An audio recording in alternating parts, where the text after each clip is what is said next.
Debuting in Medarot 8 as the second prototype to the final product, that is Death Providence, it is WEA-03P2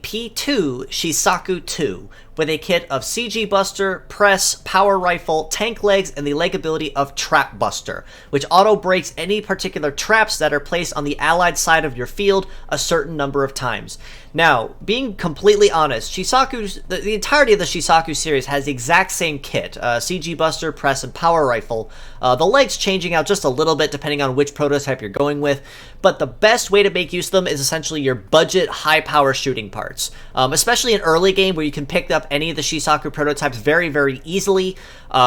Any of them particularly you can generally never go wrong with. CG Buster is a high damage dealing attack, shooting attack that gets an additional damage bonus from your Metaforce charge, but then also eats a little bit of your charge after use. So of course, at anything under 5-star, that'll be 10% use eaten upon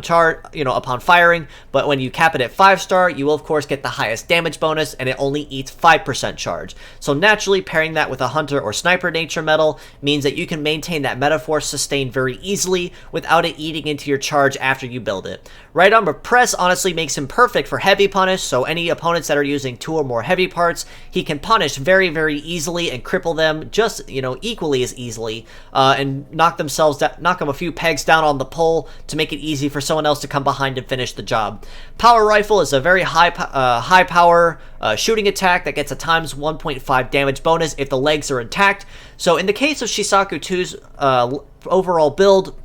with tank legs, it means he is going to have a very high HP pool on the legs, very high damage resist between shoot and melee, so firing off Power Rifle really isn't going to be any major detriment. However, that also is where his weakness lies. Because he's a tank leg, it means he's going to be very slow, he's going to have no evade whatsoever, and getting to the line very quickly is not something that he's going to be capable of. Even with his leg ability, which is great, it's a passive that's very niche, because more often than not, you will not see a lot of opponents use trap-based skills like shoot trap, melee trap, disturbance, anything of the like. You will not see them use them very often, except in very specific and very niche scenarios. So for the reasons stated, I would rate him a pretty decent 4.5, maybe in some cases even a 5, in instances where he can be made useful out of 10. Like I said, he does have a high damage potential, very solid